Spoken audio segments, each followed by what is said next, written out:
Okay.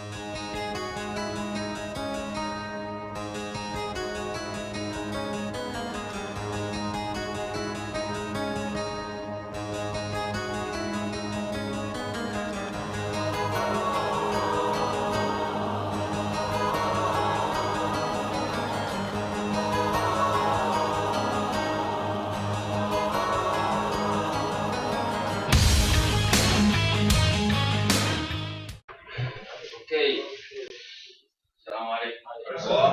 morning. ايوه ما هي كده الفكره دي انت مش عارف ما كده فكره الكورس ده اسمه بي ام بي عن طريق ديجا فو. عارف ديجا فو يعني ايه؟ ديجا فو تعبير ديجا فو يعني فرنش. what does deja vu mean? Deja vu. No idea? Deja vu is we use this تعبير when you see something and you feel like you've seen it before. يعني الموقف ده مر عليه. You feel انه يسموه deja vu. Okay, طيب. The first usually يعني half an hour or so I'd like to relax a little bit. Okay, as an instructor, and I give you the floor. Okay, so here are topics we discussed yesterday. تمام؟ احنا we're missing I think two people مش كده من امبارح. وتاني وايوه معانا اضافي مهندس احمد يا okay, so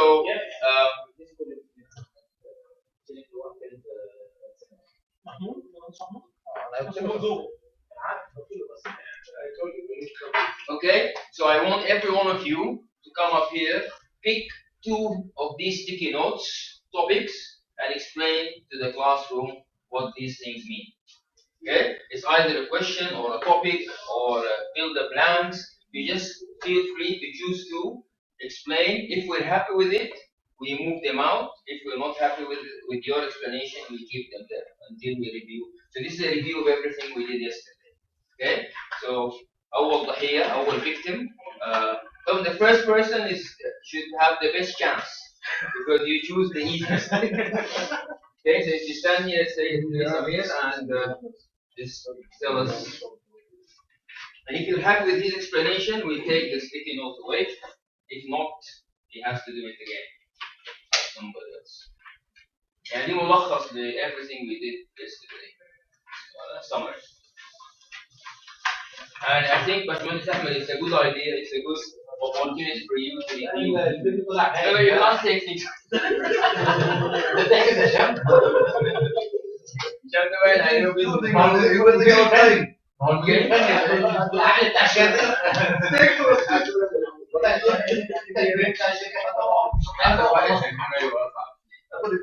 Okay. No, it's okay. You stay here, Amir. You stay here and explain them. Explain these two things to the class. No. We don't want you to take it and find out. You have to come up here and explain to us. Okay, then Bahmadi Suleiman, you want to? Okay. Anybody would like to come and? It's not a test. Okay, it's just a discussion. See, consultants are very brave people. Okay. Choose two and explain to us.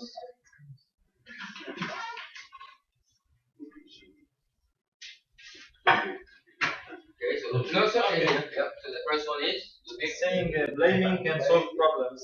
Agree or not? Okay, so we have a statement here that says blaming can solve problems. Do you agree or not, and why? Of course not. If I am a project manager and someone can told me about problem and just saying it has fault, we should. I didn't solve anything. The problem will remain, and only I will feel my own, my own trust on myself only. But nothing will affect about that problem. The problem will remain. No one will will know how to solve something like that. So there's no benefit. Yeah, no benefit. So yes, so of course, when someone comes to a project manager and told them you have a problem, he should take it as a responsible guy, and they should solve the problem straight. Right. So why do we do it when it doesn't solve anything, but we still do it in the project environment? There's still a lot of blaming taking place, right? Is that right? Do you agree with me? Yes. Yeah. So why does it happen? Although it doesn't solve anything. You need to make clear.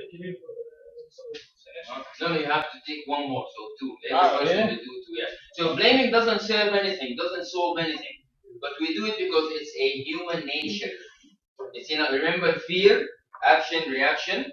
So we feel like, okay, we're not happy, we want to blame someone. That's the first reaction. But as good, wise project managers, we have to understand that it does not solve anything. It just adds to the problem. Okay? And the one thing, responsibility versus accountability. Yes, as we were saying yesterday, that there are persons that are responsible but not accountable, and vice versa also.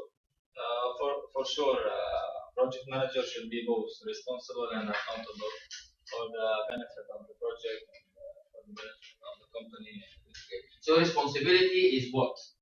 Responsibility is a person or a group of people who are what? Tasked with completing a certain job. So I'm responsible to run this class. It's my responsibility to make it happen. Okay? But who's accountable if anything goes wrong?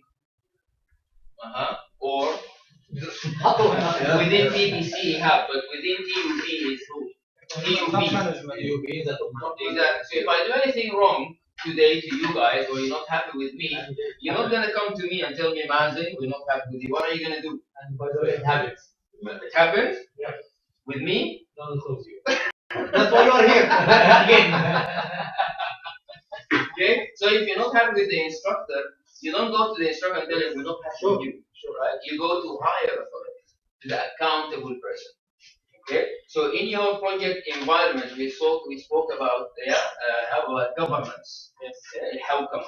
So the governance system, how decisions are made, who's responsible. So if you have is accountable, if anything goes wrong, I go to him. Right? But if you're responsible for doing the work, I follow up with you. Okay? And so thank you very much. We're not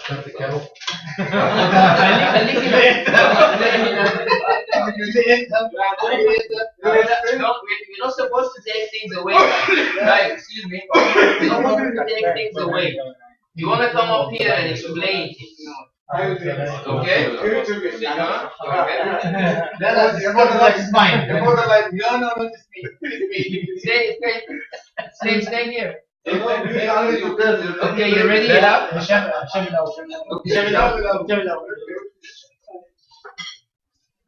بدور عليك ما شفتها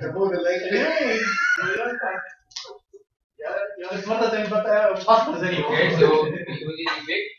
Stakeholders are? Stakeholders are anybody or entity who has influence of the project, otherwise positive or negative impact on the project itself. Okay.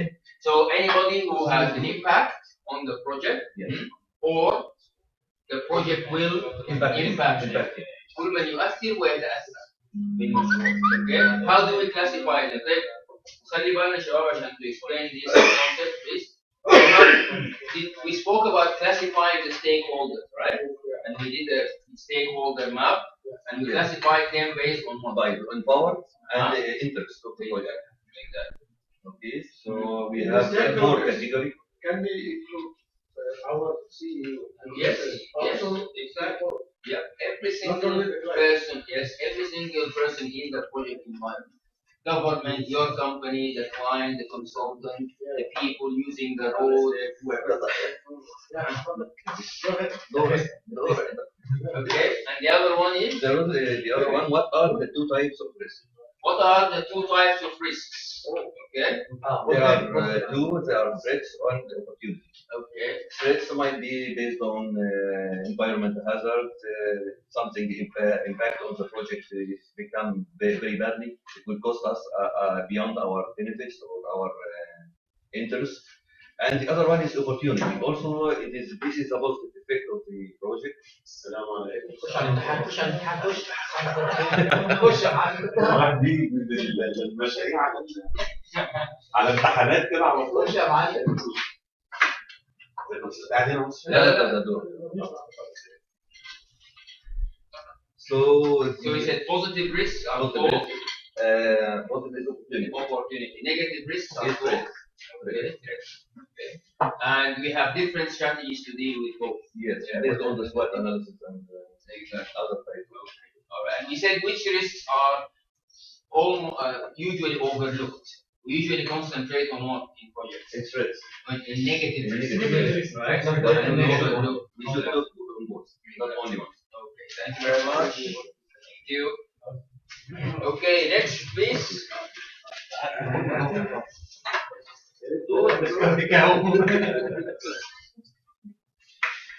Okay, and you have to talk to us about capital project. The project starts with the type instruction from the boss or chairman or the president. He will give a short brief what the requirement is, and he leaves everything to you to handle the remaining. okay. Hardly you will get maybe 2 statements from the boss. Right. And we call it this way because sometimes it's very difficult to deal with it. Okay. نسميها بالعربي البقرة المقدسة. Okay.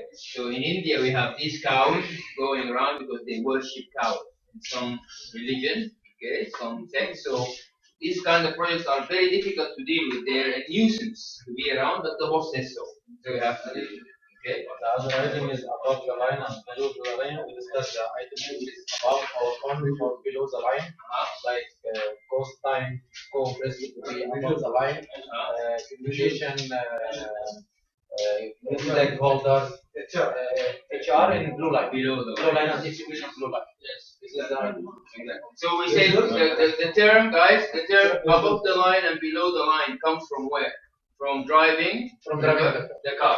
So you're monitoring above the line, you're executing below the line. And on the line you are controlling. Okay, thank you very much. Say.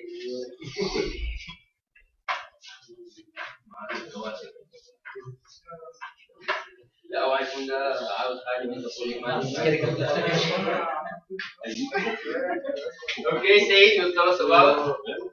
You cannot manage what you cannot measure. You cannot manage what you cannot measure. Exactly. So in order to manage something effectively, you have to first be able to measure it. Okay. One of the difference between projects and operations. Projects, so this for the execution and the operations to manage. So the project is for the management and operations for the Okay, but there's a major difference. The difference we spoke about is what? In terms of duration. Projects are what? Specific duration. Temporary. While operation ongoing. Okay, exactly. And the other one is about meeting objectives and goals. In projects, when we meet the objectives, exactly. Exactly. Operation keeps on. Exactly. Thank you very much. Can I have okay? Next.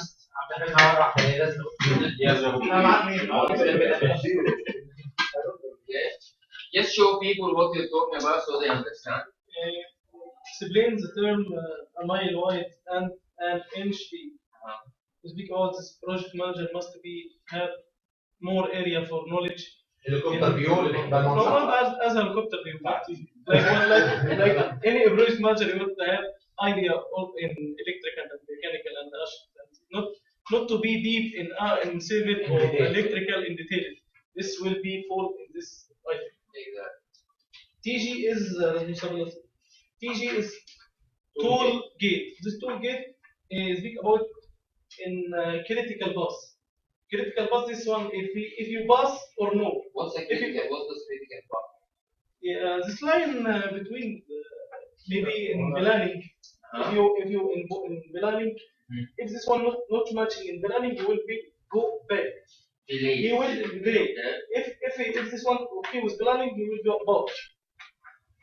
Okay, but we call this the critical path, or you mean maybe critical areas of the project, or critical phases? Because the critical path is something else. We'll explain it when we come to scheduling. But you mean key areas, stages, moving from planning to execution, from execution to exactly. Here between this type of planning and execution. Exactly. Okay. All right. Thank you very much. Thank you.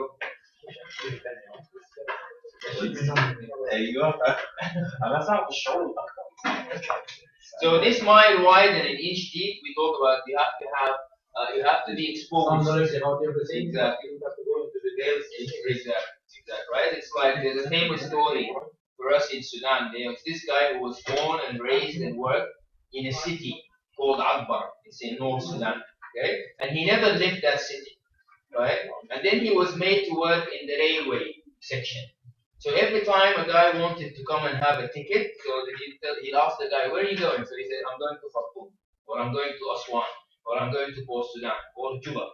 And he'll ask that person the same thing. He said, Fen li min Akbar. Because all he knows is Akbar, so this is his reference. So everything else, you ask him about something, he tells you, what about Akbar? Where is that from Akbar? So if you know one thing, so let's say you know electrical connection, right? So a civil engineer will come to you and tell you, well, we need to build this particular thing. So you tell him, so how is that related to wiring? Because this is your reference area. Okay? But you have to be exposed and know a lot about many things, a little bit about many things in the project. Okay? Now, in your organization today, most of you you come from a civil engineering background, right? The majority. Now, if you don't know IT, do you think you can survive? Nowadays. Nowadays, no. Exactly. Before, yes. But now, I cannot imagine an engineer in a company, right, in 2014 who cannot use an email, for example, or who's struggling with IT in general. Some people have less experience or less skill, but you have to have the minimum. The communication will be Exactly. Yeah, so explain the communication is the key one. Exactly. But it makes sense to go and say, hey, I'm a civil engineer. Why do I need to learn IT? In the past, it was true, but now, no. Presentation skills, using PowerPoint, right? Exactly. Right? Exactly. So things have changed. You have to know more. Okay, who's the next victim? Okay, 1,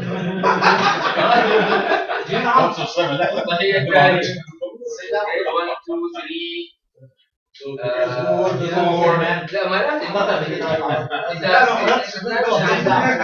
اوكي سليمان هو زي الموضوع زي التطعيم على فكره كل واحد حتى اللي جاب المشكله ان انا جاي من ضغط خلاص دماغي ضايعه من What's an elevator pitch? With a P? With a P, yes. with a P.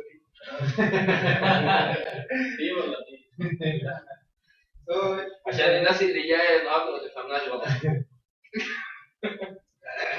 Just meaning if I have a project and I need my top elevator, I should have a brief to explain him shortly everything about this project in just 13 minutes, 13 seconds. Why 13? Maybe it is high for the elevator. Okay. So it's only around 20 to 25 seconds. Yes. Yeah. Like this. So he can take can know anything short about this project. So it's like a marketing message for your project. So like what did say yesterday about this project? What are the terms you use to market this project? It's total power The tallest, yes. There is some problems. And the cost and the cost is around 150 million.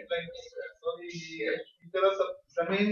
Exactly. Not just the main, but the information that will capture the attention. Okay. And the other one you will pick is business case is created as a result of How many? We said we create projects or we launch projects due to how many reasons? Remember?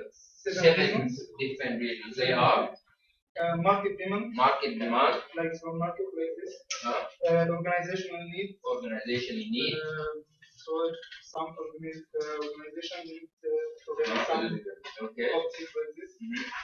Customer request, I am a client and I need something. I go to construction company, told them I need to establish this project. Technological advance, like telecommunication tower.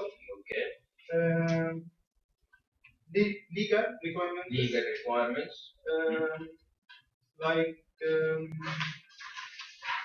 if there's a new law or regulation to do something imposing on companies. Something from government. Like for example, is installing fire alarms or fire extinguishers or to take approval from civil defense. Social needs. Like schools, hospitals, like this road, something like this. Ecological, something to do with the environment. Yes. Okay. Thank you very much. Thank you. Okay, next. Nothing is there.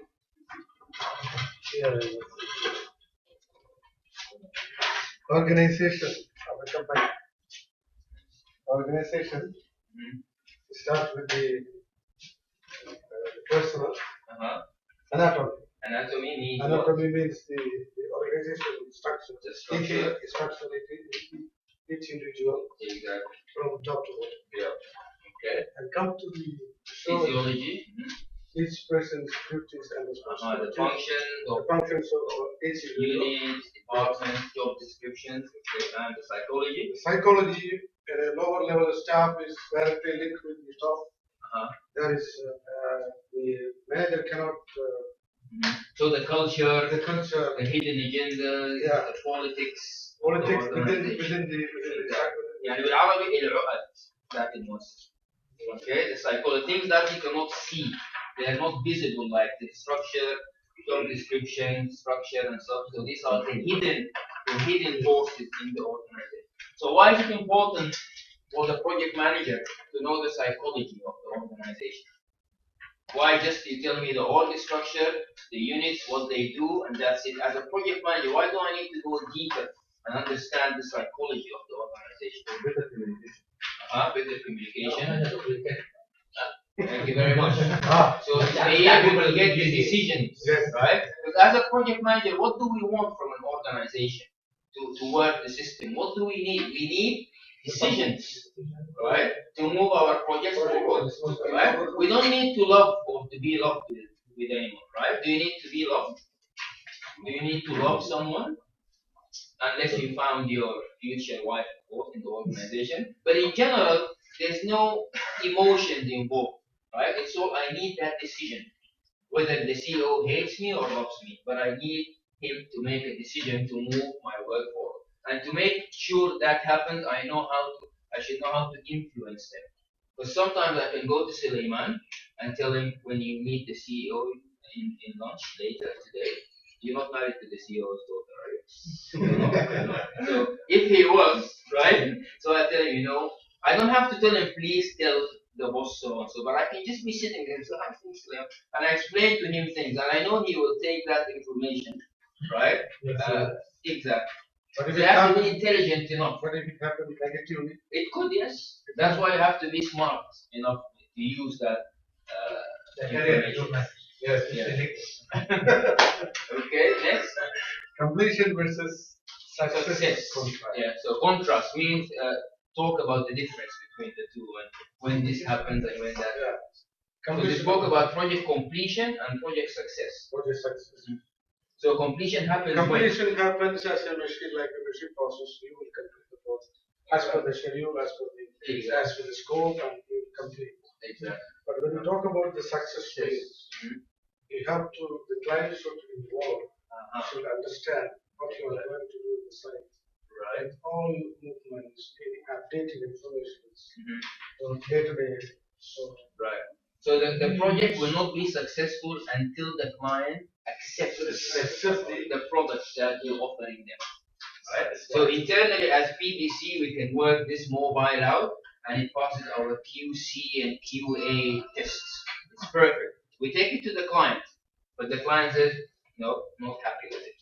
So we completed the project according to our standard, but the project is not successful because the client refuses to accept that. No need to wait until the end of the project to satisfy the client. So this From gap, the beginning itself, you have to communicate and update the information of the project. to avoid this To moment avoid, of time. and you cannot do anything hide work in front of the client. You will be free to open in front of the client what you are doing. Okay, thank you very much. Okay, we still have two more people. Amr and Okay, Osama. نتكلم عن الطلاق divorce طلاق divorce between two things. Okay. What is the most important trait of a project manager؟ يعني أهم صفة كمدير المشروعات trait means صفة characteristic or so what is the skill؟ أهم مهارة what is it؟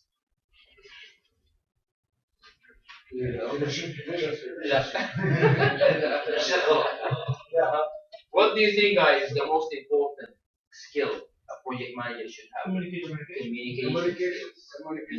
skills. Okay? Communication skills. Okay? The main two purposes of a project charter are to do what and what? The charter. It does two important things. What are the two things the project charter does? It assigns the project manager, and it announces the project. So we say it's the A&A. Okay? Assigns the project manager and announces the project. إعلان المشروع. تعيين مدير مشروع وإعلان المشروع. Okay. What are the if and OPA? If and OPA. These were the inputs of the first process we did. We said two things that will always appear in any planning process. Environmental factors, and OPA, organization process assets. Okay? And what does progressive elaboration mean? Progressive elaboration. Project management is the science of progressive elaboration. So the more time you spend, the more details you get in the project. Okay, so today the scope is not that clear. Tomorrow it becomes clearer as you talk to more stakeholders, as you discuss it with experts and so on and so forth. Okay, and the divorce between this is one of the frustration drivers in workplace. The divorce between what and what? Authority and when we said young people coming to the organization, they are given responsibility but not authority. Okay? So this is a quick review of what we did yesterday. We will come back to this again. Okay?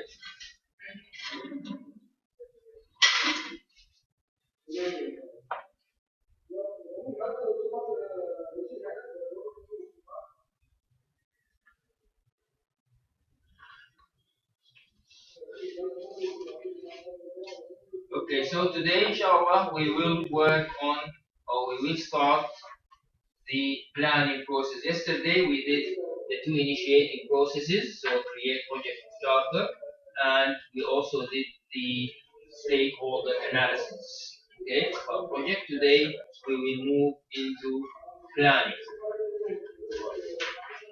Okay, guys, and I think the phones are getting a little bit. So if there's a phone call, I don't mind people taking the phone calls outside the class, but during the class it's very difficult for people to concentrate. Okay? Okay. Now, in the planning, we start the planning phase. And as I said, in planning, you see most of the processes exist in planning. So 50% of the 47 processes exist in planning. So you as a project manager, this is where you do most of the work. There's a term we use in project management and we say sweat the planning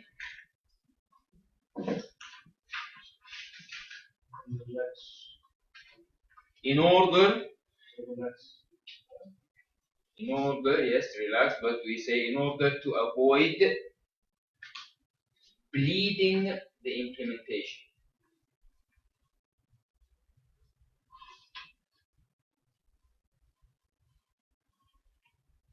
Okay? So this is a very powerful term. Sweat the planning, right? In order to avoid bleeding the implementation. Which is more expensive, sweat or blood? Right? Right. Bleeding is very valuable. Blood is very valuable. So during planning, you're just putting an effort on paper. So your effort is sweat. There's no money involved. But if you don't do this well, it will cost you high. Right? And there's a term in Arabic. بالعربي we say عرق التدريب يوفر ايش؟ دماء المعركة. مش كده؟ So that's exactly the same. It says in Arabic it says the sweat of training. It's a term they use in the army training. The sweat of training saves you the blood of the battle in the battle there. Okay? So the same thing happens in project management. If you do a good job here in planning, it will save you a lot. If you do a bad job here, so you just okay, let's move on, you will pay the price here. Okay? But we still have to be something clear about something. You have to be clear about something. There's never a perfect plan in project management. Okay? If you're waiting for the perfect plan, right, you will wait forever. Right? There's nothing called the perfect plan. So I don't like people say we're planning. So this is our plan. No, we need to improve on it. Okay, let's improve on it. Okay, so let's meet again. Improve on the plan. No, we still need to improve on it. No. Okay? We say don't let perfect ruins what's good. Okay? Yeah, don't wait for the perfect moment of planning. Plans are never perfect. Why? What's the reason? That plans are never perfect, or we will never be able to compose the perfect plan. There's a difference between one and the other. Plan, And? plan is a blind spot. Plan is in the paper. The real estate. Okay. Plan is already made by expectations. So planning, at essence, is guesswork. Okay, but it's scientific guesswork. Okay, but at the end, it's all guesswork. So if I tell you guys, let's plan to go to Riyadh tomorrow on a trip, okay? Then we think, okay, tomorrow morning we'll go to the station with a train or airport, right? We'll get the tickets, we'll get on the plane or the airport, we go there, we will book in a certain hotel. Once we get there, we'll rest a little bit, then we go out and right? So we just, right, expecting things to happen. Now these are realistic plans because according to the past, so many people did it before. So we assume that tomorrow there will be an airport, there will be an aircraft to take us, there will be a hotel and so on. But at the end of the day, it's all guesswork. If tomorrow morning we wake up and there's a new rule that says you're not allowed to travel between cities in Saudi Arabia, okay? Or all the planes are cancelled to Riyadh, or all the transportation are stopped. Our plans are stopped. Yeah, whatever. Okay? So planning in essence is guesswork. So that's why we can never have a perfect plan. Okay? The moment you finish your plan and you put the dot, okay, your plan is already changed. There are already things changing. So don't worry about reaching a perfect plan. So that's why in project management, planning is a cyclical process. Cyclical means what? Cyclical. Exactly. Right? So you do something, you plan something, you start doing it, you check, you add, you go back to the plan and update it. So the plan is a very dynamic document. It's alive. It's not a static thing happening, sitting there. The moment you don't update it, it's completely useless. And that's why people hate planning. It's because they look at the plan and it has nothing to do with reality. But it's not the plan's fault, it's your fault. Because you never update it. Okay? So that's something very important we have to know about planning. Okay? And with that experience to know the cycle of the work, and the process, Yes, and exactly. the steps, how much time it takes. Exactly. Yeah, experience will make it more near to The initial plan, you Yes. mean? The Yeah. initial plan? Yes, of course. That's why you use experts. But even if you're an expert and you did the plan today and you went and you started executing your work and you never updated the plan. That's wrong. Yeah, you come back after a week and you say, hey, you know what, this is useless, forget it. Okay? So that's why you need to have a mechanism of planned versus actual. So we always have something we planned and then we have the actuals. And then the difference between these two gives us what? The deviation. Okay? deviation. بالعربي ايش deviation؟ تفاوت. التفاوت ايوه I like التفاوت لانه في ترجمه ما بحبها اللي هي الانحراف. مع البنش يمكن يعني احنا كده كله مع بعض تمام. انتوا رايحين كورس ايه يا جماعه؟ Okay? So it's what they say التفاوت. Okay? Now this تفاوت بين البلان والactual is what helps us do what? Improve our performance or align our performance. Okay? But if we don't have this, we don't have anything. And we have yesterday we called it what? What's the syndrome we called it? The moving target syndrome. Okay? So you need to have this as a baseline and then you measure the actual. And we come when we do EVM, earned value management, okay, or earned value analysis, we will talk in details about these things. Okay? So the planning process kicks off with what we call developing the project management plan. This is the first step in planning. People tell me, well, how can we develop a plan here before we didn't even start anything here at all? But there's a difference between the project management plan and the project plan. Okay? Now, I'll tell you a story and then we'll go back to this. Now, they say a senior consultant asked the junior consultant to develop a marketing plan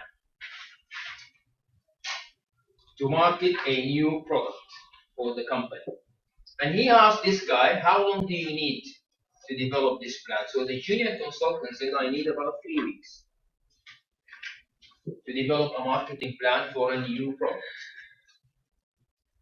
Okay? So the senior consultant said, okay, fine, you have 3 weeks. I'll see you after 3 weeks to give me this plan, right? Next morning, the senior consultant walked into the junior consultant's desk and he said, can I see the plan, please? Junior consultant looked at him, he said, no, but I told you I need 3 weeks, and it's only a day now. He said, no, I don't mean that plan. I mean your plan to compose the plan. So I don't want the marketing plan, but I want to see your plan to compose this plan. The plan for the plan. Okay? عارفين الخط خليفة الخط؟ Okay, this is it.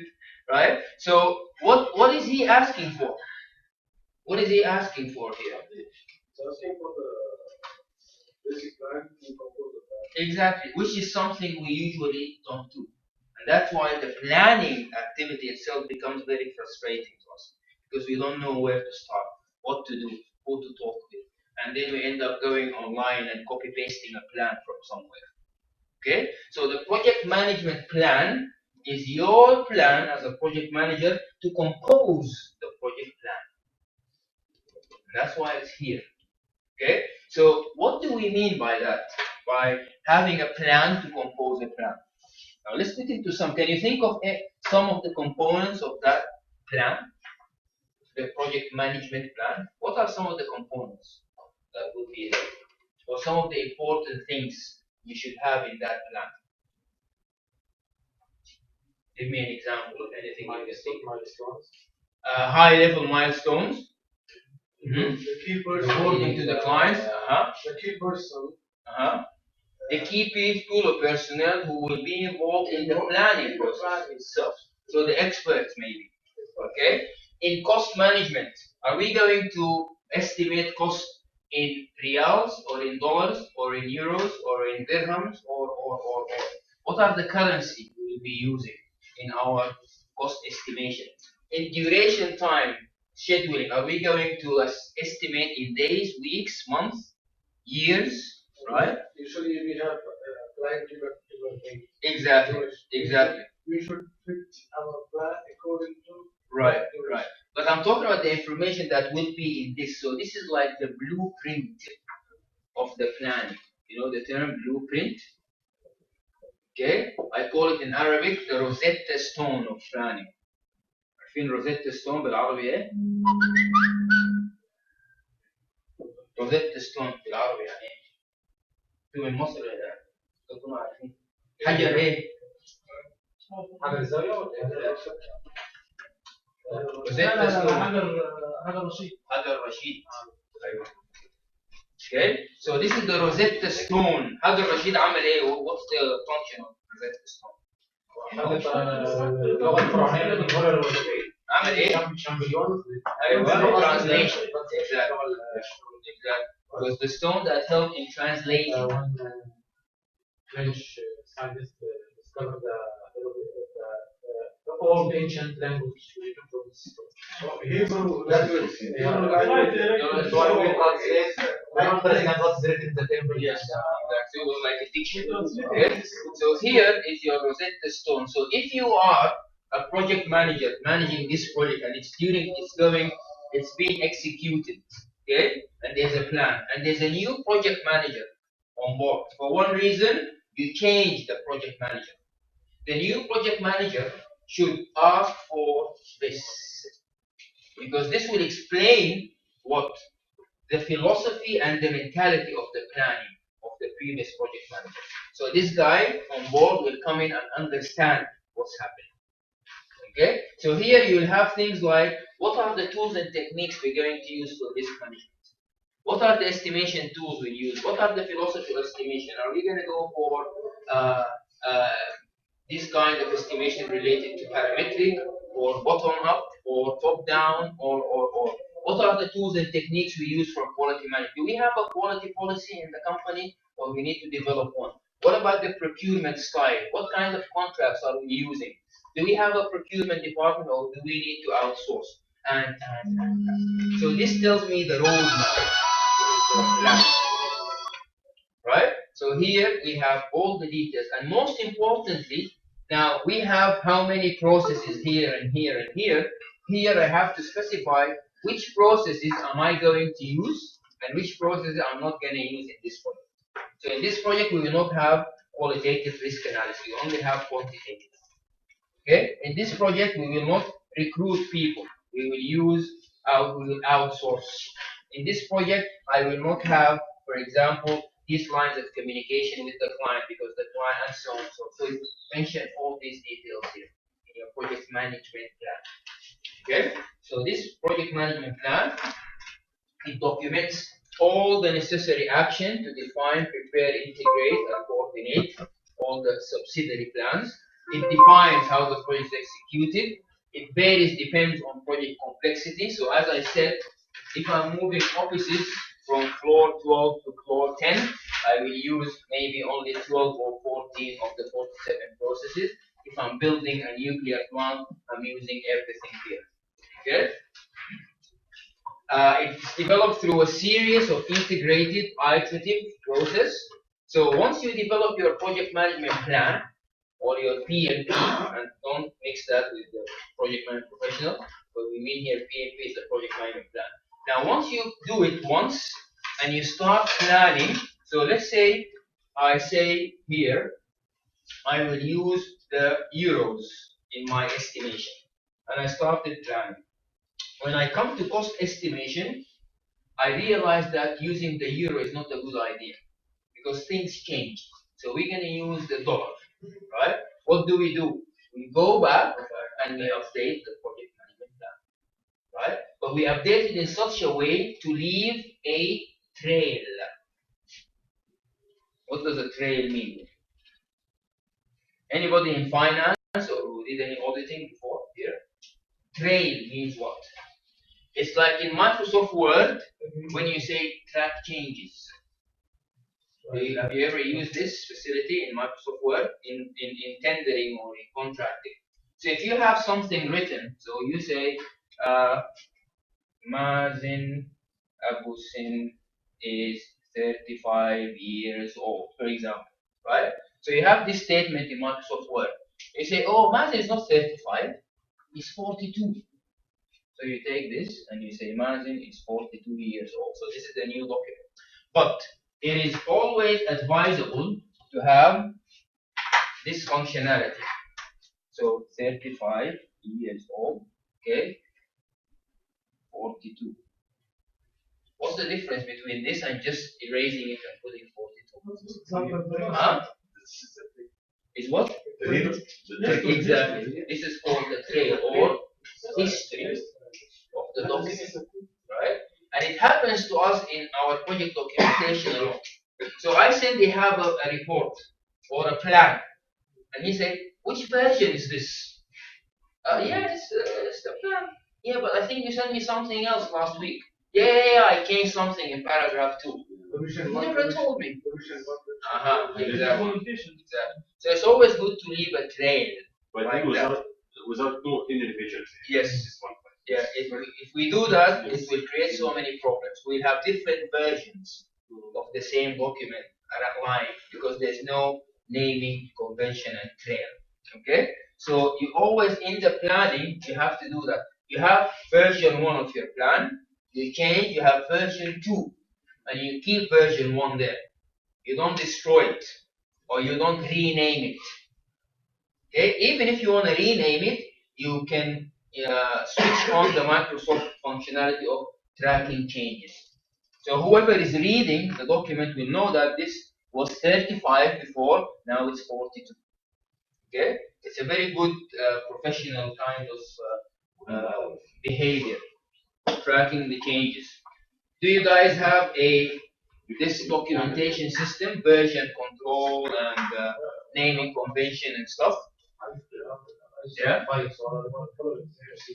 Okay. So for example, all your project plans are named something standard. So PBC underscore project plan, name of the project, name, the coding and stuff. Yeah. Exactly. That's very important. It saves a lot of problems. So the filing system. Yes. Okay. So now.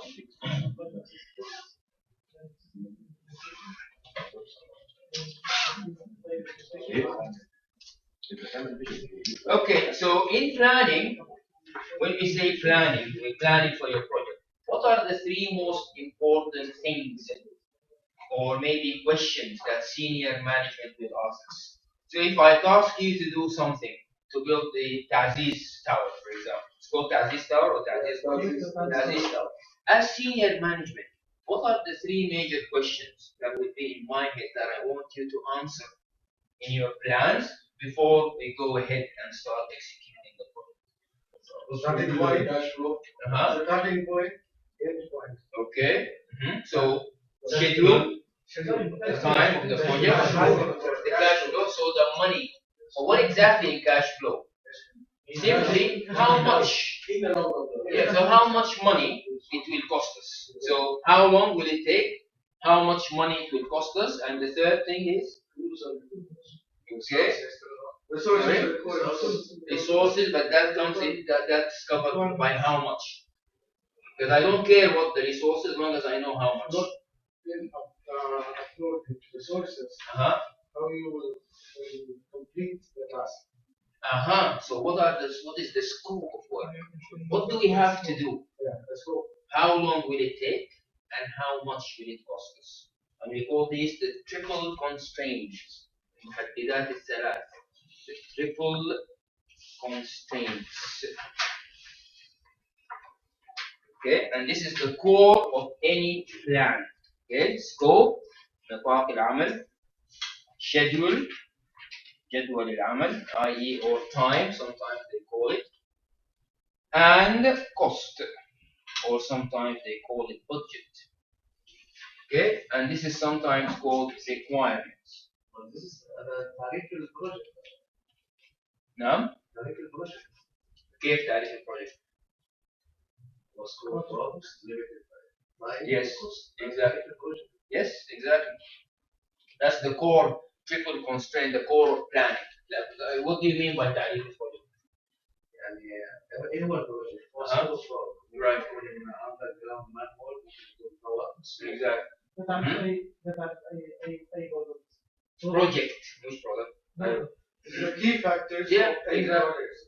The key Exactly. factors. The scope. The scope of time, condition, Right. cost, budget. Exactly. It's not a problem. Exactly. Exactly. So that's exactly what we're saying. So we're reinforcing whatever knowledge you have, but these are scientifically called the triple constraints. Why do we call them the triple constraints and we draw them like a triangle? Because any change in any of these factors will do what? Will affect the other. Exactly. So there is no way you can change the length of any side without changing the length of the other two sides or the orientation. And that's why it's the number one mistake in project management when the boss asks you for shorter duration and you say, yes, sir, without what? Without revising the cost and the Here schedule. the point comes between the concept and then the contract. Right. Sometimes Okay. they are able to change order without Exactly. Exactly. this side he gives here. Exactly. And he wanted to. It's not possible. Yeah, it's not logical to do that. So any changes in any of these elements should reflect on changes on the others. Now, as project managers, we all commit the same mistake. And I'll tell you what that mistake is. I'll give you a scenario and I want to know your reaction to it. Okay? So Bashmandis Usama, you're the project manager for the Aziz Tower. How many floors? 25. 25 floors. Okay? Usually, when you're building a 25-story building, you have a foundation for roughly how many floors, just in case? 30? Yes. Yeah. Yes. Yeah? 30.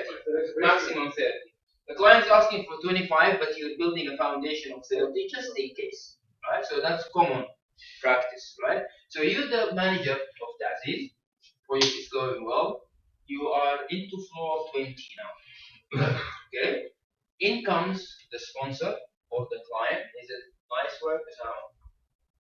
But you know what? We actually want this tower to be 40 floors high.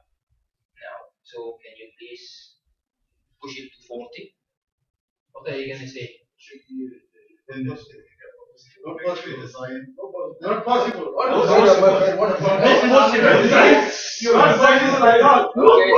What? Okay, Everything is possible. Not possible. Not possible. The foundation. That is true. You get it. What is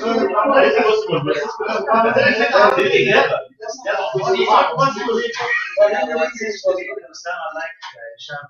Wait, Usama, what's your background? You're an engineer? What's your background? Civil engineer. Okay? Usama's response is the right response, and all you guys were wrong. You were all wrong.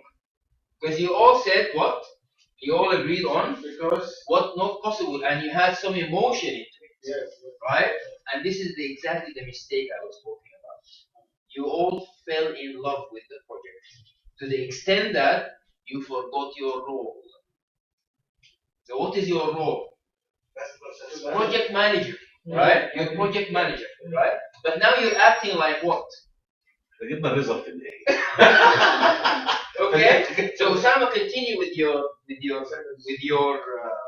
reaction. You go back to the technical, and tell him, okay, to study the customer request. I just want to shake your hand. Okay, because that's the right response. Okay, the right response is to to assess the impact of the change request. This is what we should do as project manager. Not possible. Actually, the example you said, It's extreme. Yeah, Yeah, it's extreme. so as a basic engineer, Yes. every engineers have a common engineering sense. Right. Yes. To know the structural impact of the structure can be Okay. So that's Allah we are not required this. Yeah, but you see, you make it. If You make you it ask a me something, dangerous. if you say, I want to change marble No to gold flooring. شلون You say like this, نزود we can نزود لا. بعد ما This is how it happens. This is how Yeah. هو بيكلمك هيزود ل 40 مش 25 ل 40 مش هيزود دور او اثنين. Okay, guys. You see, you all fell in love because you're a civil engineer. Now I'll tell you this what's happening. So the assessment impact. Okay. All right. I'll tell you, and I want to know your reaction after I tell you this. Okay. So Osama spoke to the technical manager or office, whatever. They made an assessment impact on that request, right? And they said, we can do it. Okay? And this is how we can do it. Okay, how can you do it? Step number 1, demolish 20 floors. Step number 2, build a new foundation. Step number 3, build it, right? The cost, okay? The cost, okay? The cost will increase by 10 million riyals. The project will be delayed. The project will be delayed by 1 year, okay? And this is so you took this report to the client. Client says, I agree. Do you have any problem as project managers? Yes. نفس اليوم نفس اليوم على البورد نفس اليوم نوقعه Right? So you see? Yeah, correct. Okay. If Mazen has enough money, Yes. he will destroy this building. He will make this one. Okay. I want to destroy all 20, and I want to build a 40. No problem. I have no problem. I want to do it. Okay. happy with them. So you see? If you have enough money, From one angle, you must see should to see this issue from many sides. Not from one side. Okay. We take action in one side. It's not a different or make redesign for foundation. Yeah, because you're looking at it. You're looking at it from an another engineering issue. You perspective. can destroy this building. This building, if you destroy it, will be 100 riyal, maybe. If you build another one, this cost not 100 riyal. This maybe 7,000 riyal. Okay. So I don't want a new building. I want the installation. Life is happy. no, Life is happy. the location is prime location. No, I can tell you, Dubai, there is a country around. Some area, you should not make any small buildings. There is restriction is there. You must have minimum height of 30 stories. In Abu Dhabi, main street, there is a rule. I think Not Mr. like Mazen, if he not like asked us about another project, Yeah, not like maybe all of us will get no problem. We can study like all this stuff. But for Ta'ziz exactly, especially in Ta'ziz, no way. no way. The answer, no way. No way for one block more. One block more, no way.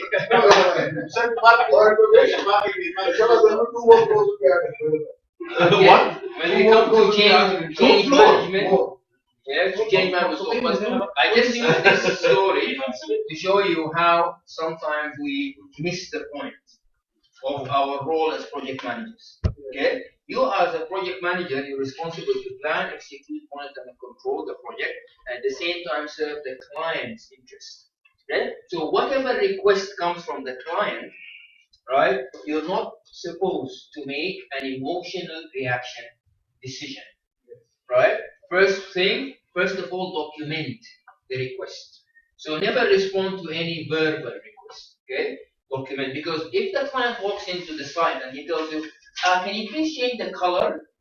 And you say, okay, fine, you change the color. Next morning he'll come, can you please do that? Because he's used. But if you tell him, definitely we can do that, but can you please put that in writing? Right? The client will look at it and say, you know what, forget it. Okay? So if he managed to put it in writing and the request came in, even if it was this extreme request, you still apply the project management steps. Assess the impact, right? Give him your feedback, the decision, along with what? Along with the cost changes, the duration changes, and any risk related to it. Put it back in the client board. If they approve it, then this is it, right? But if you just do that emotion reaction, no way, okay, you will face the consequences yourself. Because first of all, that is not a very professional reaction. Sometimes you cannot tell the client that give me in writing. Yes. No. But you have to be smart enough into how to document it. So you tell them, yes, please, or you will document it. He will send it. You document it. Send him an email, please confirm that you have expected this. Like that. Okay? So this is all the changes. We'll talk about changes in details later on, but these are the three basic questions we need to ask ourselves. The what question, okay, the how much question, and the how long question. And these are the three things our sponsor would want answered in the planning stage before we move on. Okay? Now to answer these questions, according to our experience, we have different ways of answering these questions. Okay? So let's start with the scope. How do you define the scope of a project? So if I ask you to define the scope of a project, what are you doing in this project? How do you do it at the moment? What happens? What tools do you use? Normally, definition of the project comes by client through consultant. Okay. We are not defining the project. So you get that ready. Yeah, So the scope is coming from either from defined client by or the from the right. Unless Okay. you are making ABC contract, but at this even this project, there is outline of the scope. Okay. Coming by client. Right. Okay. So we are following it or fulfill the requirement. Whatever the client will get. This is drawing specification. Okay, fine. So now we will look into how this process happens. But at the moment, you don't do that process, right? You don't do any WBS, work breakdown structure. So you don't break down the scope into smaller pieces. Breaking down of the scope is something, and defining the scope is something else. Okay. Breakdown section we are doing in planning. And So you do it here. So you see the scope statement. yes, maybe? and we convert it to breakdown structure. All right. Okay. بس كلام المؤسسة planning we are doing the planning. نعم. لكن الديفينيشن نفسه بتاع البروجكت Okay. والريكويرمنت ده الفيزابيلتي ستادي بتيجي من عند الكلاينت. With the client. Okay. All right. Okay. So that's fine. We'll look into the steps now. How it all starts from scratch, just for knowledge purpose. Okay. What about the schedule or the time? How do you define how long does it take to complete this scope of work? This is also By the client. We'll see if it's coming. We can do it this time within this period or not. Okay. Of course, we cannot come in some project. We cannot majority. We cannot say that and we are unable to do it. Okay. Okay. Unless some private project we can with discussion with applicable way we can resolve it. So the client will specify the duration is a part of the Start and end. Okay. And we have to monitor in between. Right. We squeeze do parallel work or whatsoever. Okay. Resources time Right. to reach the target date by client. Okay. These two are one of the is available in the contract. In the contract, exactly. And the cost? We have to. The same thing, the client specifies the cost. No. It's our baby. Estimation and Okay, so you go and you tell them, well, what you want here is this duration will cost you that much. Cost you that much. Okay, so you usually work under two constraints. Here, schedule and scope. Okay, so these are your constraints, and we talk about it. Now, what if the client also gave you a cost constraint? If they tell you this is the maximum budget available for this project, Means he has to accept any Changes in change in scope. design or scope or or duration. Yes. Okay. Yeah, maybe longer period.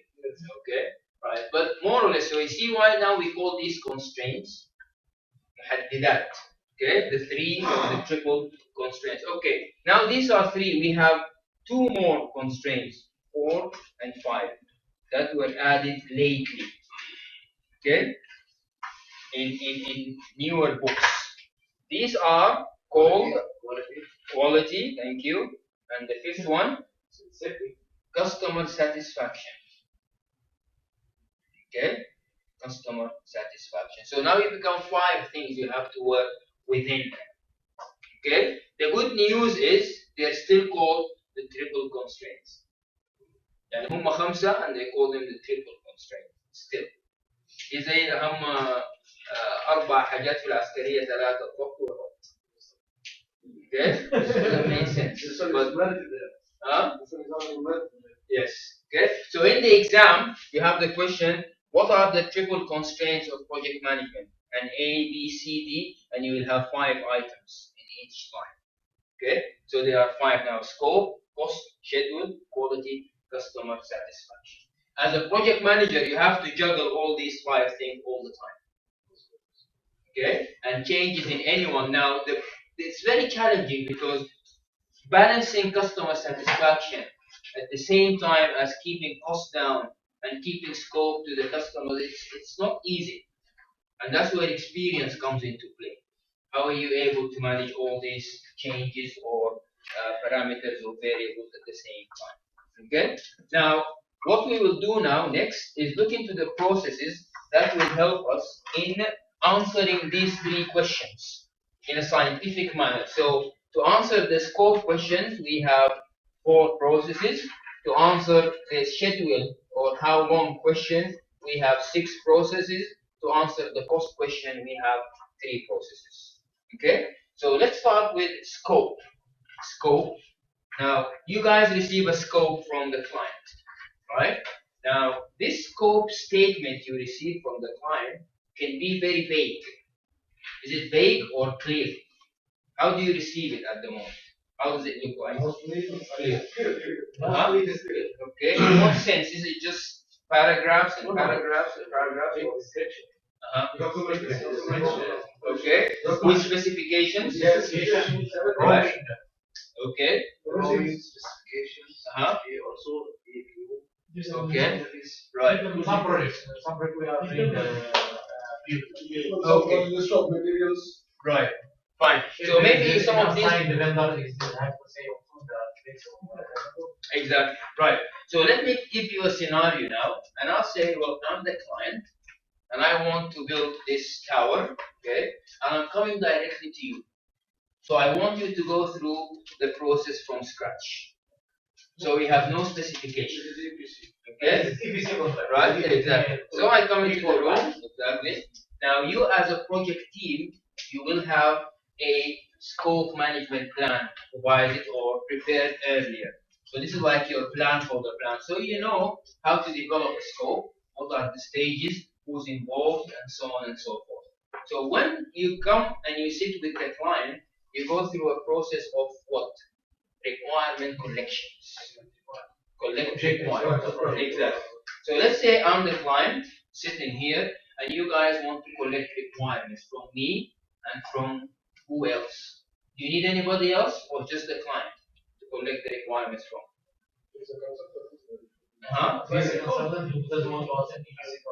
Okay. EBC only client. This is right.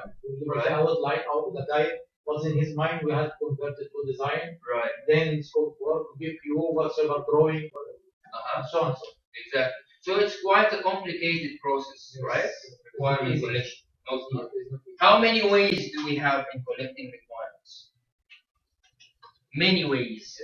Okay, so here we have interviews are the most common way of collecting requirements. So you sit in an interview.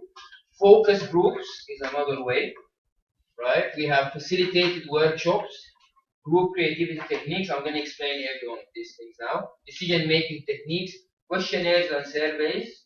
Okay. Now, what about the location of the tower? Do you need to go and collect any information from there? Definitely. Yeah. Right. Because I can say something about it, but the location, might not be suitable for that. Right? From the design point of view, different from constructor point of view. Exactly. Exactly. Okay.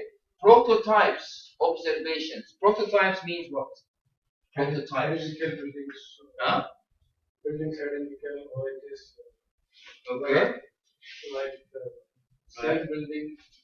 Mhm. So in some projects we Like usually housing create project. a Like prototype. a housing project. Uh-huh.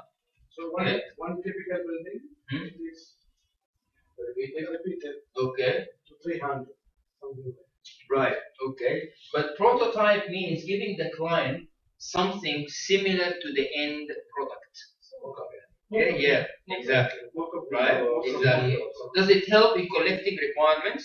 Yes, of course. Yeah. Because you usually say, can you please just Housing yes, project, right? especially for housing. Exactly. project. Exactly. Okay. So it's another technique that we can use for collecting requirements and so on and so forth. Okay. Mock-up. Yeah. We call it mock-up.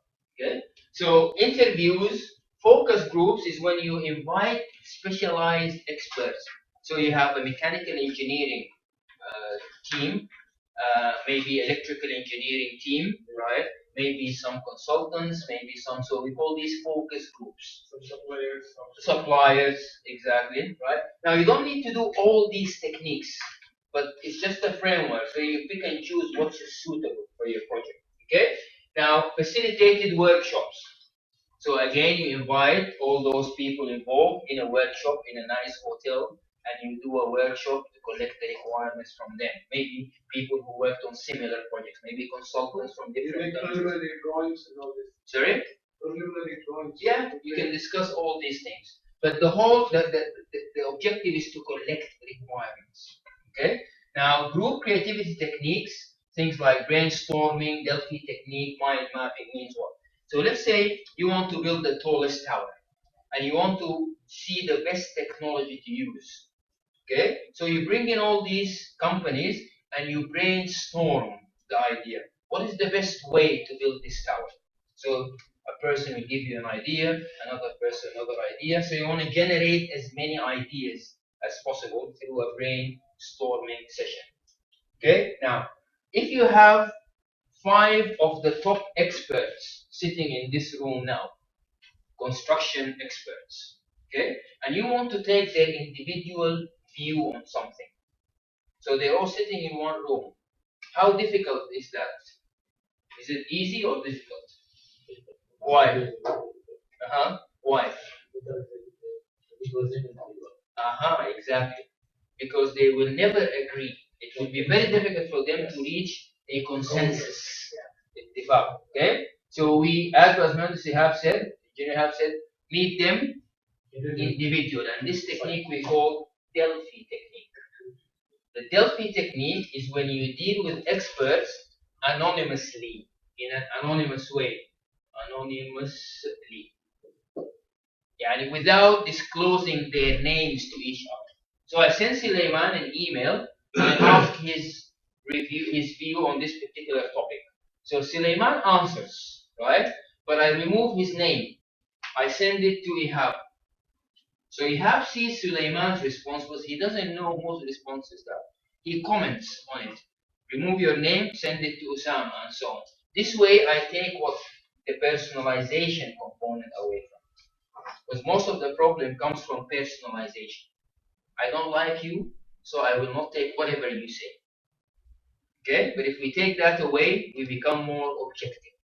Okay? So we call that Delphi technique. Mind mapping is a technique we use to again organize our ideas about something.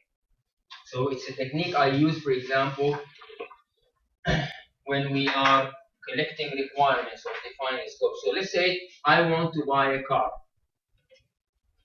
Okay, so the most important component for me is things like color, the model of the car, the price of the car, and the capacity of the car, okay, and maybe the engine of the car. So these are the components that are important to me. Okay, so the color of the car, right? I can go for red, okay, or white. I have no problem. I have 2 options, right? The model, can be anything from 2012 upwards. Okay, the price of the car has to be affordable. Okay, and it has to be financed by the bank. And so I'm just using this technique to organize my ideas and my thinking, or to capture certain ideas and thinking. You can use it as a planning tool. You can use it as a requirement collection tool. You can use it for whatever, to display your ideas on paper. We call that technique mind mapping. Some people even use it to present their CVs. Yeah, that's why I'm saying preliminary drawings. Yes. When you talk about the project. Exactly, but it's just another technique. Prepare a preliminary drawing to the client. Yeah. To understand. Exactly. But that's it's a creativity technique, so it's something creative. Yeah. Instead of the boring bullet points or tables, you're using something more creative, right? Drawing wise and stuff wise to do that. Okay? Right. Then group decision making techniques. This is where you use people's views to actually reach consensus around requirements. So, for example, if I tell you we need to build this particular building using this particular technology, do you agree? If you all say we agree, we call that a what? A unanimous decision, unanimity. So maybe you want to have people's consensus on something all the time. And in some things, you have to do that. In some technicalities, you have to get the consensus of everyone, and we call that unanimity. But not all the time. Sometimes you just need the majority. Okay, so guys, what do you think we should eat today? Okay, this, that. Okay, we go with the majority. Right? So it makes sense to use the majority. We don't have to all agree on something. Okay? So that's another technique. Sometimes you have to be a dictator to specify something. When? Do you ever have to do that as a project manager? Example. Give me an example. When you sometimes you have to be a dictator. حصلتش معاك خالص؟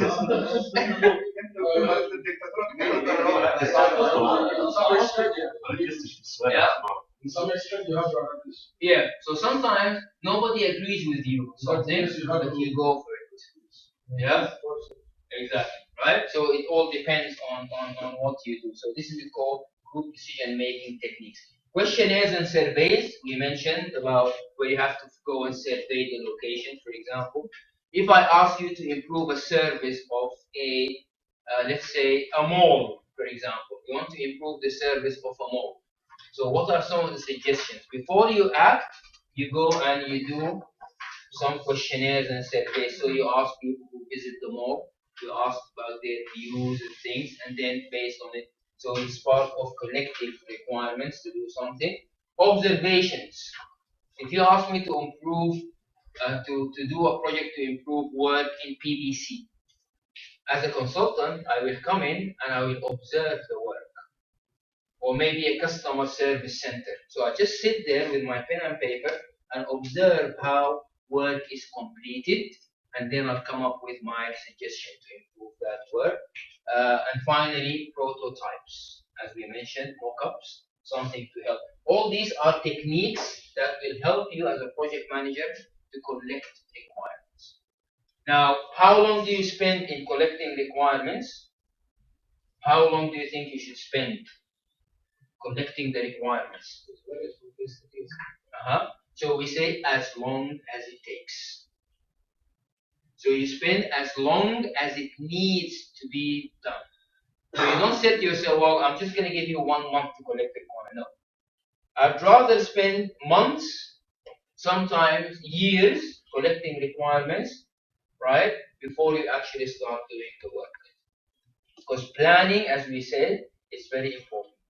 You heard of the metro project in where? I can't remember the city.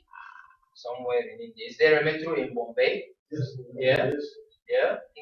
But I'm not sure which project. But they had a Brazilian project manager. They brought this guy from Brazil, right, to build the project. And they asked him, how long do you think this project will take? He said it will take about 5 to 6 years to complete. provided, right, you give me 2 years to plan for it. They said, what? Said, yeah. You give me 2 years to plan for it, I'll complete it in 5 to 6 years. And in 2 years, he spent almost half of it, i.e., 1 year, composing his team. 1 year to choose the right people. And then the project was finished in less than 6 years, maybe 4 years and a half, 5 years. Okay? So again, if you sweat the planning, if you do things right in planning, okay, when it comes to these things, you will have an easier job there. To me, this is one of the key milestones of project planning, collecting the requirements. Because the moment you collect the requirements and you lock them, that's it. It's very difficult now to change anything, especially in construction projects. Okay? If you do a good job, you will have a successful project. If you rush it, the project will be based on wrong requirements. Remember, one of the reasons for project failure was building the wrong thing. Okay? So that's requirement collection. Okay? This is the process of defining and documenting the stakeholders' needs. So let's talk a little bit about needs and requirements. So again, let's go back to client needs versus requirements. Okay? So these are like the two different faces of the same coin. Needs and requirements. Okay, what do we mean by that? Needs and requirements. Are they the same or they're different? Okay, so what's the difference between needs and requirements? Client's needs and client's requirements. Client scope. Requirement is Required arrangements to fulfill this. I see requirements more accurate and more actual. This is the actual. Needs is over. Okay, right. Requirements is defined. It's defined and more technical, and you can take them into execution. But the client language is based on what? On needs, right? So if you're a contractor or an engineer, and I have a piece of land, I want you to build me a villa, right? So I invite you in, I'm talking to you about my villa. So you ask me, tell me about the villa you want, right? Will I start telling you about the type of cement and the type of design, or I just tell you, I need a nice big villa, right? With a nice big garden, right? I want the hall to be, a light hall, for example. And so I explain things in terms of my needs. Your role as a project manager is to do what?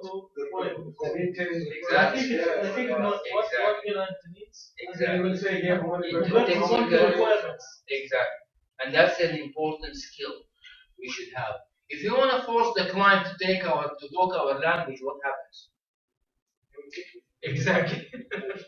Right? So you have to be smart enough to let the client talk in a certain wavelength, but in your brain, you're translating that. Maybe you don't need to do that a lot right now as PBC, right? But as a consultant, I'm sure this is something very important. Where the client will tell you, if I walk into an IT shop and I want to buy a laptop, okay, I'll talk to the salesperson and I'll tell him, I need a laptop that I can use to browse the internet. I also want to use Skype to talk to my family, and I can send emails, and I want to. So I'm describing things in terms of what my needs. The salesman job is to do what?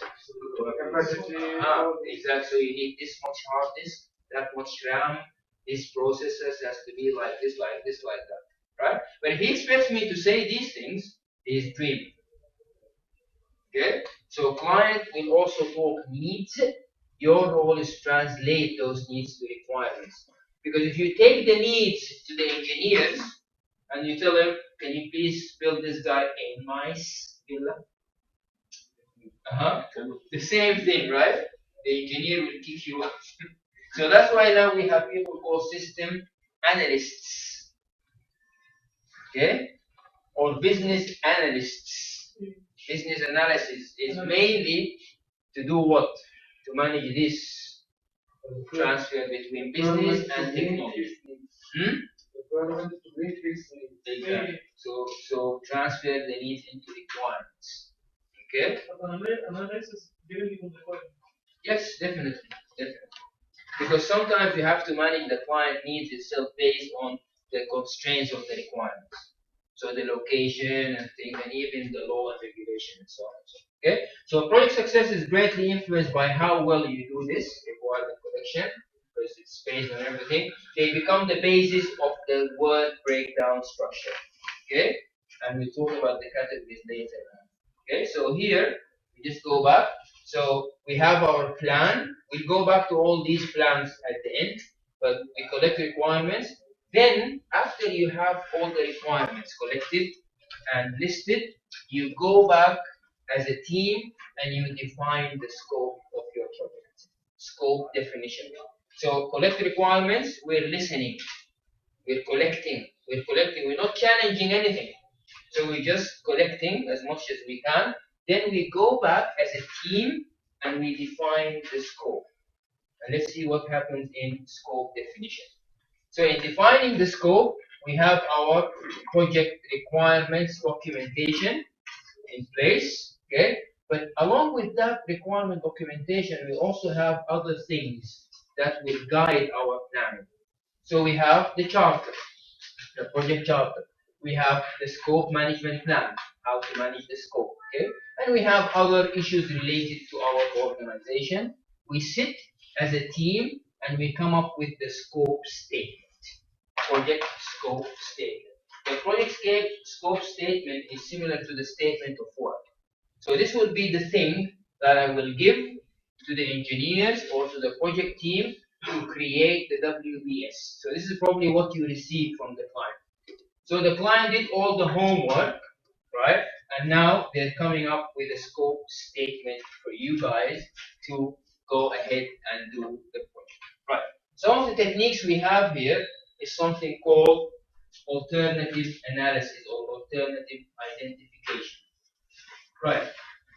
So if I tell you in my requirements, for example, I want you to build me a car factory. Masma, say okay. So this is what I want as a client. Now you as a project manager, you should be able to think of different or alternative ways of giving me that. So what are some of the things you can think about? I can give you a factory based on manual human resources that will produce cars. What are other alternatives do we have for factories? Robotic, like in Japan. Okay, so as a project manager, you're still giving the client some options to what? To meet the same needs. Okay, and we call this alternative identification. Now, it might not be that extreme, but just an example, right? So the scope definition saying, well, we know what the client wants, and these are the requirements, are the things he wants to achieve, but we can still give them some options here. Okay, and that's why when we say this is part of the techniques in defining scope, and we use things like lateral thinking, brainstorming, and again Delphi technique, looking into experts. But the whole idea here is to be creative. In your field, this might not be an option, because okay, this is a building and that's the standard. But in fields like IT, human resources, these things can play a huge role, right? Now, question. How creative do you think we are as human beings or as engineers? You guys consider yourself creative? To some extent. Creativity in your work. Yes. Yeah? To some extent. You solve the problems, right? So creativity is very important. Creativity means looking at things the same way as everyone, but thinking about it in a different manner. Okay? So it's very important, creativity, and there are things related to it. The most famous exercise we do is the 9 dots exercise. You heard the term thinking outside the box? You have to be creative, you have to think outside the box. Okay? Now, this is called the Chinese 9-dot puzzle. Think Engineer Sulaiman, you were here when we did this? No? Okay? So the puzzle asks you to connect all 9 dots using 4 lines, 4 straight lines, without lifting the marker from the board. So can you do it using 4 straight lines only to connect all 9 dots? You want to try? Anybody want to try? It's not repeating. Huh? Without No, they can intersect. Straight line or Straight lines. simply straight line? Yes, straight lines. And you're not supposed to pull the marker out. So you have to draw 4 lines to connect all 9 dots. Yeah? You want to try? Come, try.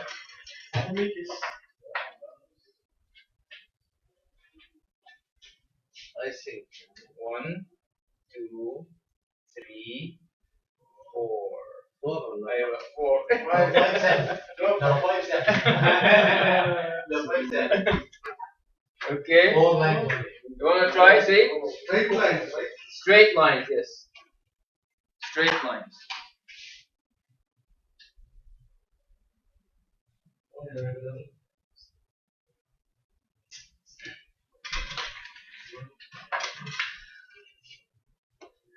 Okay, you can draw it in front of you if you want. Yeah, you want to try it?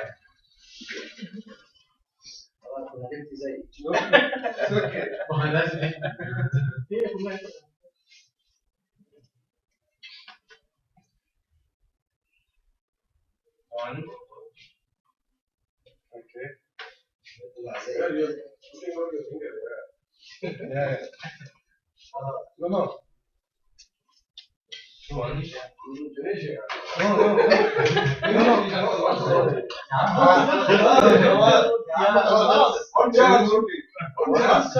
I should not remove. Okay, I have okay. yeah. 1, 2, 2, 3. No, 5, 6. Thank you.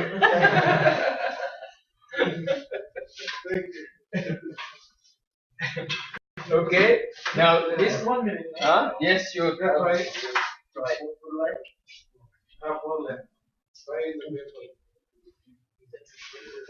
You should go out the box, huh? Ah. Yes, I know. Exactly. Okay. Yeah.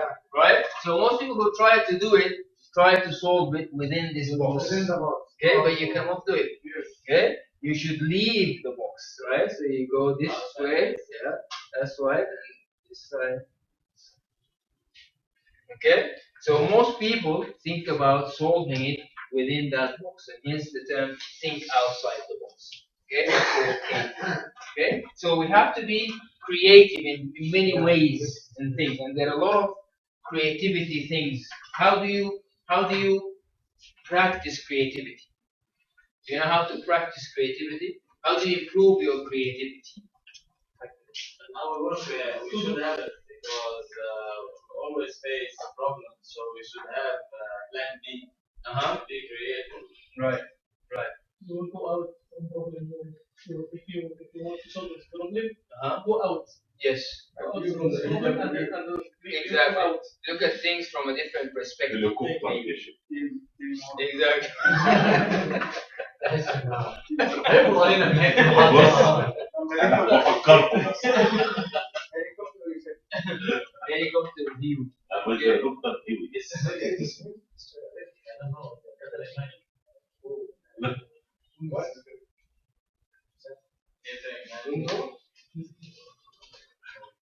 I'm going to show you this. This is a puzzle. I think we break in 5 minutes. So before we break, I'm just going to show you this puzzle or this question. This question was given to kindergarten kids who can only count from 1 to 10. Okay? And they solved it. Okay? They solved it, yeah. So I just want us to look into it. So I think you guys will be able to solve it, yeah? Very smarter than us now. Kindergarten.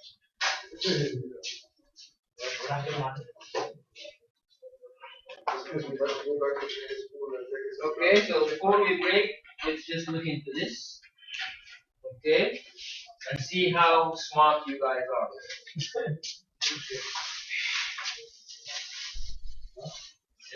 Okay, so this is the question. Okay, this task was given to a group of children for admission in kindergarten for gifted children. So they are gifted, but they're still okay. They can only count up to 10. Okay, so they gave them this series and they asked them what is the number here. Okay, so we want to find out what is the number here. So 8809 is 6, 711 is 0, 2172 is 0, 666 is 4, and so on. So we want to know what is the number. And they solved it in no time.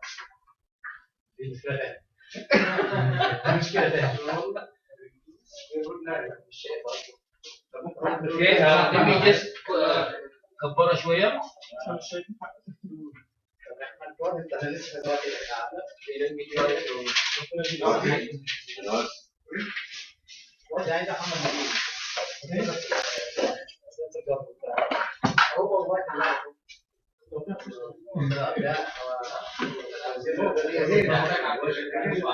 Just only 20.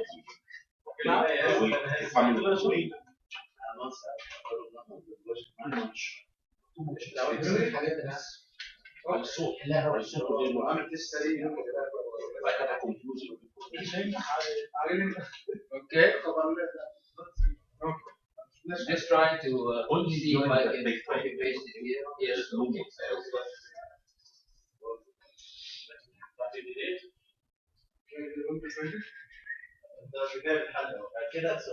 لا لا بس هي دي اتعملت بالعكس يعني it's okay, it's just the other way around. Yeah. Okay. So what's the number here?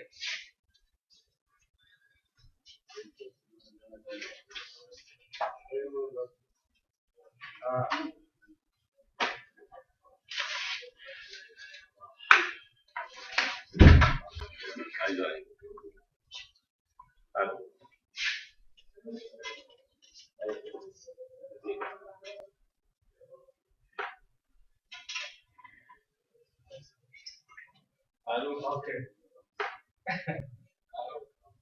Yes, yes. Zero. Zero?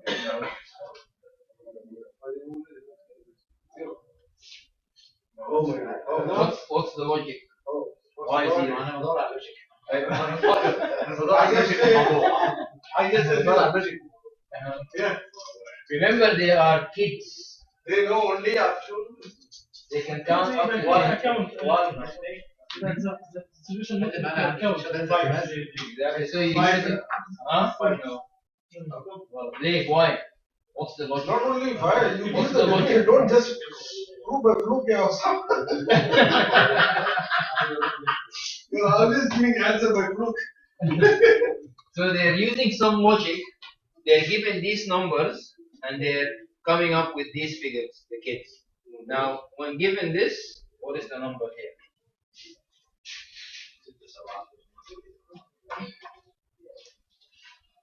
You see, the challenge is what? When we try to solve these problems, we try to use our sophisticated techniques as adults, right? But we have to think that these are kids. Okay? The answer is 3. The answer is 3. So what are they doing? They are giving here the number of circles they can see in the numbers. Okay? So 1, 2, 3, 4, 5, 6 circles. No circle. No circle. 4 circles. So here 1, 2, 3. The